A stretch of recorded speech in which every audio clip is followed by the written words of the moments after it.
Nice. Tell me, we'll give it a go. Okay. Where Sounds promising. Where does? Oh shit! This is so weird. Oh god. Okay, tell me, where does No Messin come from? The name. Do you know what? There are two things when it comes to names I think that everybody's ever come across, that you A, got to like it, but B, it's got to be available across all social media platforms. So nobody can, and it's not being, no, it can't be used before, so nobody can really have what they want. But like, yeah, with No Messin, I found it suits my vibe. I don't really want to be put in a box in terms of genres. Like the mix we did today is a bit of all sorts. Sure. And ultimately I want to be able to turn up at a gig and play Unexpected. whatever the fuck I feel like at the time. Yeah. And that's kind of what it's about. Yeah, No Messin. And how did Brash Beat started then? We were sat in a flat in 2017, and at that time I was there was a small group of us, like Hume and Chick Iverson and Nikue, and like there was a small scene, Zoff and a few others, you know, that were still on a sort of, we were all becoming sort of mates through the internet. And I was like, you know, like, how am I going to link the UK scene and the US scene? That kind of US Dirty Bird inspired sound just doesn't exist here. It still doesn't really, and this is about 5 or 6 years into this now. People just don't know what they're missing, basically, I reckon. But yeah, it was just a way of engaging with people across the pond, basically. I mean, almost exclusively. You know, with a few exceptions like Gorp and Nikue from Finland and a few others, like everyone's a bloody Yank. I love it. They've got the scene down. They've got it nailed. I love it. Yeah, true. Kind of made that. They did. I mean, and props to them. They took house music and made it weird, wobbly, and wonderful, and I love it. I fucking love it. And you know, we're still catching up over here. Yeah. So yeah, it was just a way to engage with people around the world and showcase up and coming, cool, innovative, slightly strange artists. So, where would you say that your inspiration comes from? I grew up on happy hardcore, Helter Skelter, drum and bass. I used to fall asleep listening to Clubland CDs on my Walkman. So yeah, fucking auto-tuned, high-pitched vocals at 135 to 140, 4x4. So I don't know. I lived and breathed. I guess that's kind of underground in the global sense, but in the UK, that kind of scene is actually super common. Yeah, in 90s and noughties anyway, when I was growing up, that was super common. All right. It was super common. And you'd happily go out to go to any town in Britain and you'd go and find like that kind of music. That's fucking great. But things change, you know, you want to find a style that is compatible with more occasions than doing pills at 4 o'clock in the morning. You know, like you do need to have a music style that can spread a little thinner. And as I say earlier, like I want to be able to play whatever the heck I want. Like I don't want to be constrained. That I just draw influence from all over the shop. Brilliant, yeah. That's a fun young life. I grew up listening to reggaeton beats and hating it all the way through. Now I remember when Gasolina broke in the UK. As a kid, I was like 12 and I went to Miami with my parents and I heard that and I was like, I can't escape from this shit. No, you can't. And like when someone plays it in a club, it's actually a fucking vibe as well. So despite yourself, you're like, this is fucking great. Yeah, and now when I hear it here, I actually I get super motivated and just scream the whole track through. And then I hate myself because like I used to hate it, but it's so fun to find it here, you know? So good. It's so good. Is there any artist that you'd say influentiated? Influentiated. It's alright, it's not your first language, mate. You're fine. What's the right word? Influenced? Influenced, yeah. So I got you, Gonzalo. You're fine. Which artist influenced? There we go. Fucking this guy. Which artist influenced yourself or your music?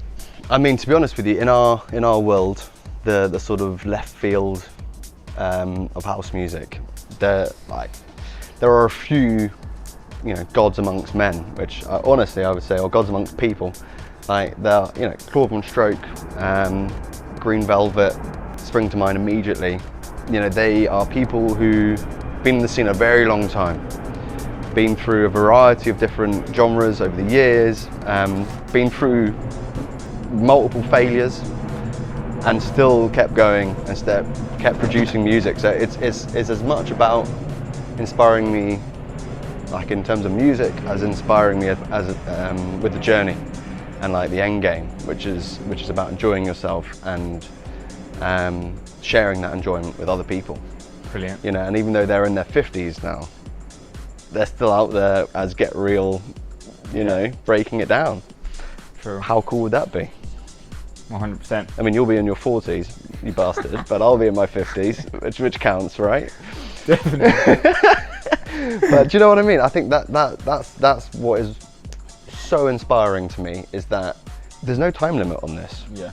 You know, everyone, you know, I know that nowadays there's a TikTok star and there's the people who are coming up so quickly and explode rapidly. But these guys have been grinding for years. Obviously, Green Velvet was Cashmere before, and others. And like, yeah, don't rush it. Be true to your sound and your crew, and just keep pushing. It's a marathon, not a sprint. Exactly, man. Next question. Which would you say has been your best performance? There was this amazing gig a little while ago. Not amazing because of the way I played, just amazing because of the circumstance. We were on a canal in Hackney, on a barge. Everything about it screamed that it was probably not legal in any way, shape or form. And then about 10 or 15 minutes into my set, we were on the barge, and the bar was next to the barge, on the sort of wasteland, basically next to the barge. And then the blue lights turned up at the gate. And so the organisers just chain the gate shut. And so like the police are all rattling the gate, and I'm DJing, and the guy looks through the window of the barge. He pulls open like one of the slide windows. He's like, pause and turn everything off. And I was like, okay. And then I heard him lift a generator onto the back of the barge and like, you know, pull it like a lawnmower to start it up. And then he put his head back through the window and was like, yeah, crack on, mate, no worries. And then they lifted the bins of drinks onto the boat, and we just fucked off, yeah. What the It was hell? so good. It was so good. I've still got these videos where no one can really quite tell what the heck is going on. And oh shit, there's another funny story. Jeff, one of the guys, he took a Tinder date to that gig. To that same to gig? that gig, Oh right? my goodness. And when we just left, Yeah. I think she was already a bit like, this is not my scene. And then like when we just left, she was like, how do I get off this boat? And like she freaked out. We were like, you poor woman, you've just been like abandoned on this illegal rave boat. That is like, oh, it was so funny. That was a great set. I had 2 hours. And so I played loads of old school garage and just fucked about, you know what I mean? Like wandered through the genres and played whatever the heck I want. And yeah, I loved that. I loved it. Yeah. Very No Messin. Yeah. Exactly. Now you're getting it. When do you think our next event is going to happen? Well, there's a little No Messin coming in 7 weeks. So, Brash Beats Baby, 7 weeks. But then, yeah, January, I think. We long talked about a New Year event, which is always a good vibe. Problem is with New Year's is they're always, I don't know if it's the best time. So I think January we'll find some little shitty archway or a cellar somewhere and get weird in it for a bit. That'd be fun. Brash Beat style. Exactly. I feel like the whole DJ on a podium and the crowd in the pit kind of thing, it's not the way forward, to be honest with you. Agree. So we'll try and blur those lines a bit, yeah. Make sure I'm fully inserted. Yeah. All right, tell me about Brash Eats. I've heard that's a thing. I would love to do Brash Eats. I even to that end that we were just talking about, like removing the whole DJ crowd separation. I would be keen to remove even like the whole concept of that, you know, you pay a ticket price to go and see a DJ in an otherwise like not interesting space and see the DJ. I feel like the whole day party space with weird music is just not really there at all. And so like partnerships with like food vans and even skate brands it means that you can't pay your money, but your day is not just like, oh right, if I don't like these artists, then there's nothing really, or if I don't like this style of music for this hour, then there's nothing really here for me. Yeah. But it's not like, it shouldn't be like that. It should be like variety of like music tastes, food, drink, just interest. Like it's much more about like creating, I don't know, a space, bit more of a holistic space. Exactly. Yeah. That's where that kind of idea is going. Obviously, it's a lot more difficult, which is why everybody just throws an event in a club space and finds 5 DJs. And I mean, that's hard enough in itself. Finding 5 DJs that you really love, who are available and in your budget, is pretty fucking hard. True. Tell me, have you got a next release or any collaborations coming? Anything planned? Do you know what? No, the whole No Messin vibe has taken a bit of a hiatus, I'll be honest. Yeah, I don't know. It's a difficult time in my life in terms of music. Like I'm not really. There's a lot of other things going on in my life, and so yeah, I'm trying to still produce, trying to like find what used to be an hour or two a day, now an hour or two a week is good. So it's more for me at the moment about just keeping in the game, even if at low level, just keep it ticking over, and then you know, when my life circumstances change again, then I can crack on with it again. Yeah. But right now for me it's Brash beats, and the things I really enjoy are events. That like I don't know. I mean, obviously you can multiply it by 1,000 when you play your own song that you spent hours, you know, deliberating over, and it kicks off. That's great. It is amazing. But just standing back sometimes as an organizer, even if you just play an early set to warm things up or whatever, just watching the night progress and people enjoy themselves, and like especially when we're doing something like we're doing, where it's people turn up and they're like, oh right, okay, cool, this is a weird thing, it's on a boat or in a, you know, a cellar. It is, you know, we almost by definition we're a bit different to other people's nights out, and I love that. I love that energy that provides, and so I quite happily just go into the event space for the time being, and then I can get back to producing. Yeah. When the time comes, you know. Yeah, or I mean, I think the way you're doing it now, if I may add my own opinion to this, I think it's cool because like, as we were talking before, you're connected to the label in a more intimate way, or maybe in a you're one thing. No Messin and the label are one thing, and I think that's cool. And whichever blows up first, then you're sorted for both. Absolutely, they carry each other. They carry each other. I spend time on one, and it influences and benefits the other.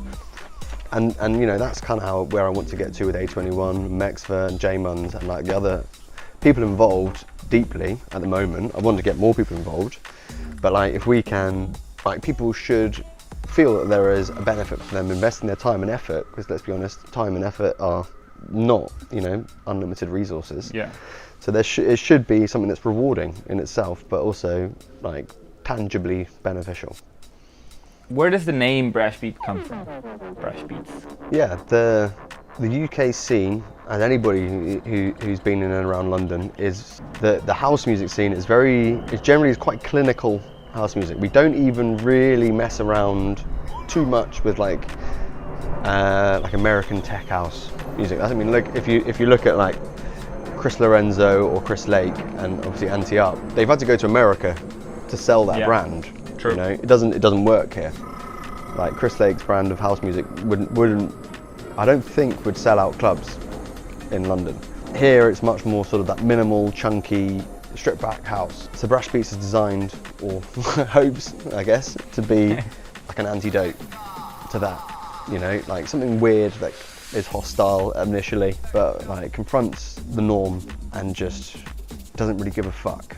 It's brash. It's brash, man. Like brash, obviously I don't know what it really means exactly, but like uncomfortably in your face is kind of how I understand it. And like it's about, like, even, you know, if you go to a club in London, you'll find generally there will be a couple of rooms and they'll all be playing. You know, if you just were teleported into each room without walking there, you'd probably feel very similar. There's probably unlikely to be much difference. Yeah, if you go to Egg, right? Like, except for maybe the terrace up top in Egg, where there's some weird stuff up there. But like realistically, it's just going to be like pretty clean, minimal tech house. Yeah. And I love it for a bit, but like what I want is just diversity. I want to be able to walk from room to room and it'd be like fucking happy hardcore in one, drum and bass in another, techno in one, Yeah. like Dirty Bird, weird house music in another. Like, and why shouldn't it be like that? Why wouldn't you spend more money on smaller artists and more rooms to add that diversity than like just blowing all of your like event bed budget on just like one guy who is no doubtably great, but like brings one sound and one room. Yeah. Yeah. And keeps that for a long period And of time. then just plays it for 5 Yeah. hours. I mean, like, it's great. It's awesome. And obviously, like a lot of the time with this kind of music, like you can't really ignore the presence of drugs, which allow people to be able to dance to techno for days on end at times. It's important for there to be, I think just like fresh sounds and experiences for people when they come to events. Nice. Is there any artist that you'd like to collaborate with from anywhere? Yeah, I mean, there's loads of names, to be honest, that spring to mind, within and without. You know, I love the direction that you're going on in your minimal, kind of wobbly, interesting way, and like fuck, you're creative when it comes to, you know, the sort of SFX and vocal lines and whatever, and I love that. And that's the kind of thing I'd look for if I was going to collaborate with people. At the moment, I don't know if I can. Like, I just don't feel like I could give the time and effort and attention required to do it. But when the day comes again, you know, like people who are just looking outside of the envelope a bit, you know, people who are recording their own sounds, or, you know, like I feel like, I take it for example like Justin Martin, he just seems to reinvent himself with every track or release he does. Yeah, I love, he's taken, you know, the Brash, not the Brash beat sound, I wish, the Dirty Bird sound, but he's like super unique within that space. I mean, obviously Christian Martin and him overlap, but you know, they've got that really euphoric kind of, but chunky and weird sound. Odd Land also fucks with it. I like them a lot. Yeah, I mean, I don't know, just I would like to collaborate with people who are in their own space, doing weird and wonderful things, and yeah, where we can just inspire each other and fuck around. Really. Brilliant. All right, man. I think that's it. Follow him at No Messin Music. That's the one. That is the one. Yeah, we got it, dude.